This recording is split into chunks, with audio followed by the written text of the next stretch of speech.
shoqëruese të kryetarit të parlamentit Niko Peleshi, ndërkohë që është afruar, ka ndërhyrë tashmë, është afruar edhe në autoboti i ujit në mënyrë që të ndërhyjë nëse do të kemi precipitim të situatës.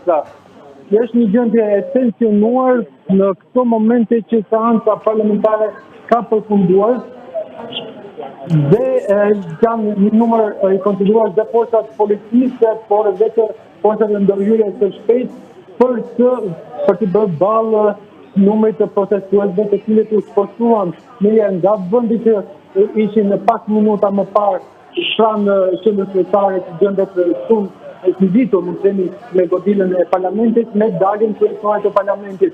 Makina e zotit Peleshi. Po jemi live me kolegun Ergjys Gjençaj, kjo është situata që bizotron në këto momente, ka tentuar të lërë ambientet e kuvendit të Shqipërisë kryetari Niko Peleshi, por makina e tij është goditur me shishe ujë e sende të tjera në dalje të parlamentit nga ana e protestuesve, të cilët e morën informacionin se seanca ka përfunduar dhe deputetët e ministrat do të lënë tashmë ambientet dhe kanë tentuar ta bllokojnë duke goditur me sende të tipit shishe uji. Menjëherë makinat janë bërë mbrapa, siç e shikoni përmes pamjeve, kanë ndërhyrë forcat e ndërhyrjes së shpejtë dhe menjëherë një makinë, kjo makinë që shikoni, e cila qëndron aty për të shpërndar protestuesit në rast se do nevojitet ndërhyrja e saj përmes ujit, pra ujit me presion. Kjo është situata në këto momente, ndërkohë që më herët kemi parë të dalë në këmbë zotit Auland Balla, kreu i grupit parlamentar të Partisë Socialiste, dhe mësohet sipas kolegut Gjençaj, ti këtë thënë gazetarëve se do të rikthehet sërish për dhënë një prononcim në lidhje me çka ka ndodhur sot jashtë parlamentit, teksa ata që ndronin brenda diskutonin për 3 projekt ligje të cilat më pas i votuan pa prezencën e opozitës. Osman Stafa, ndërkohë, ndodhet në mesin e protestuesve, ndërsa kolegu Gjençaj është në oborrin e kuvendit të Shqipërisë, raportoi atë çka pa, kolegu tjetër Stafa ndodhet në mesin e protestuesve. Apo Osman, ku ndodheni ju saktësisht? Atëherë ndodhem tek hyrja kryesore e kuvendit të Republikës së Shqipërisë, ku vetëm pak më herët doli një makinë, nuk e dim ka qenë deputet apo ministër, por që u godit me vezë, me miell, me ujë, me zoti Niko Peleshi, po. Ndërkohë që atëherë pas kësaj makine ka qenë më pas edhe kryetari i kuvendit Niko Peleshi, i cili ishte i shoqëruar dhe me një makinë tjetër, siç e kërkon protokolli nga Garda e Republikës, por që u detyruan të kthehen pas për shkak të intensitetit të goditjeve me vezë, me shishe ujë të protestuesve ndaj makinave të tyre. Pra është vendosur përsëri gardë policia e shtetit, e cila ka vendosur përsëri kordonin në hyrje të Kuvendit të Republikës së Shqipërisë. Pra ishte Niko Peleshi, kryetari i Kuvendit të Republikës së Shqipërisë, i cili po kërkonte që të largohej nga kuvendi, por që është kthyer mbrapsht për shkak të protestuesve të cilët i zun rrugën dhe tashmë janë të vendosur përpara hyrjes së kuvendit. Nuk e dim tashmë nëse do të përdoret hyrja tjetër dytësore që ka kuvendi për të dalë andej kryetari i kuvendit. Po e shikojmë që janë duke u kthyer makinat për të ndjekur një dalje tjetër, sikundër e përmendet dhe ju Osman, po? Dhe ndoshta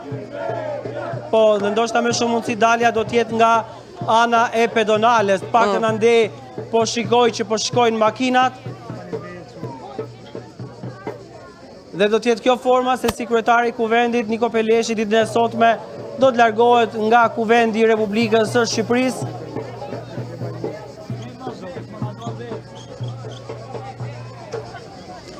Ndërkohë pak më herët ishte një makinë tjetër për të cilën nuk dim, ndoshta kishte brenda ministër apo deputet të kuvendit të Shqipërisë, por që edhe ajo u godit në masë, madje protestuesit arritën që të godasin edhe me duar xhamin dhe makinën.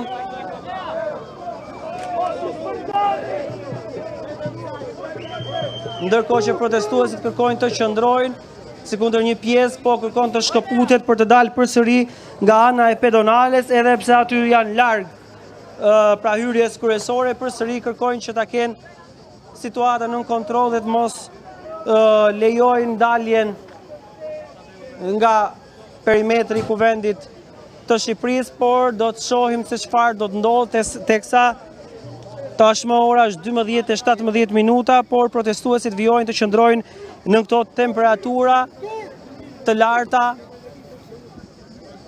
të kësaj dite, por të vendosur për të protestuar, ndërkohë që shohim që shtohet numri i forcave të policisë.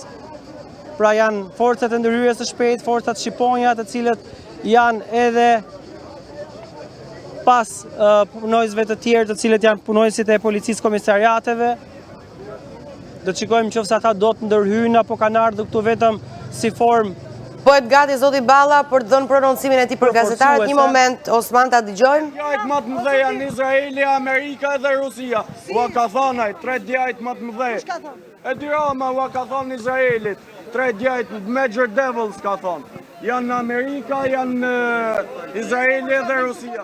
Vite dhe për mua kjo është disa ta herë, nuk është herë e parë. Po nuk është protestë politike, është protestë qytetare. Të lutem, ju keni të drejtë bëni pyetje, nuk kam drejtë përgjigjen. Nëse nuk respektojmë të marrëveshje, pastaj sikurse ata kanë drejtë protestojnë, ne kemi drejtë të votojmë ligjet, të bëjmë detyrën që na kanë votuar njerëzit. Janë 856.177 shqiptarë që kanë bërë këtë grup parlamentar që u kam nderin ta ndërtoj. Dhe është i kontratë që nuk lëviz dhe nuk e luan, kemi shprehje të bukur, nuk e luan as topi, kontratën e Partisë Socialiste me shqiptarët. Tani, sa i përket asaj që thoni. Unë jam mësuar më këtë. Në këto 13 vite të qeverisjes son, nga Saliu te Luli, nga Luli te Saliu, pastaj këtu kanë hyrë edhe elementet e tjerë. Në vlerësimin tim, ne nuk mund të zbrapsemi se një grup mbetërinash sociale dhe politike mendojnë që parlamenti duhet shpërndahet, që nuk e di tjetër. Tani duhet ta them shumë qartë. Sot edhe shqiptari më skeptik sa i përket pjesës që këtu është një skenar tërësisht jo shqiptar në dëm të Shqipërisë, në këtë moment historik, ndërsa Kuvendi i Shqipërisë duhet votojë ligje që lidhen me antarësimin e Shqipërisë në Bashkimin Evropian, ky skenar për ne nuk është surprizë. E kemi pritur, kemi kohë që e presim, është një skenar që e kemi parë, e kam parë në vende të tjera, është fiks. Kush ka dyshime që brenda atij grupi atje që dhunon dhe plagos 3 punonjës policie, gjaku i punonjësve të policisë është gjaku i shtetit. Kush sulmon policinë e shtetit, ka sulmuar shtetin. Dhe prandaj, lutem shumë. Dhe prandaj, duhet jem shumë i qartë. E para, të mbështes policinë e shtetit. E dyta, t'i bëhet me dije dhe qartësisht. Kushdo që ngren dorë kundër policisë shtetit, do të përballet me forcën e policisë shtetit. Gjithë atyre që na shqetësohen, sepse policia e shtetit po dhunon protestuesit. Këtu kemi qenë 28 ditë. Pse 28 ditë nuk pati asnjë akt dhune dhe pjesëmarrja e qytetarëve të bukur të Tiranës dhe të Shqipërisë ishte më e madhe. Dhe prandaj sot e kam thënë në seancë, ndiqeni fjalën time, po e them edhe sot, para jush këtu në këtë komunikim me media. Partia Socialiste e Shqipërisë, qeverisja e saj, pas pak ditësh do të vi momenti kur do të ulet me protestuesit e vërtetë.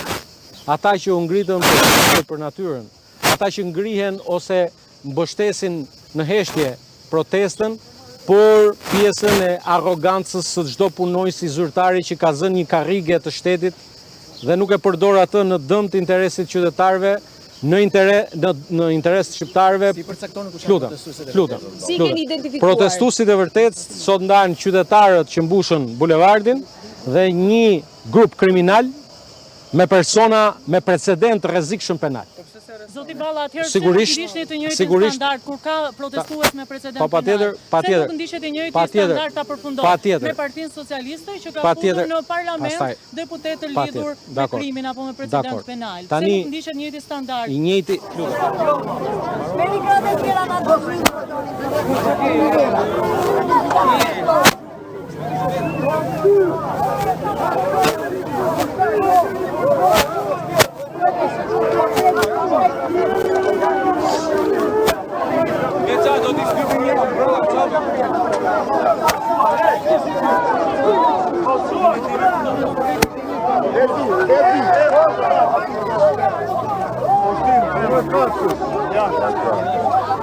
Ja, doe nog prachtig.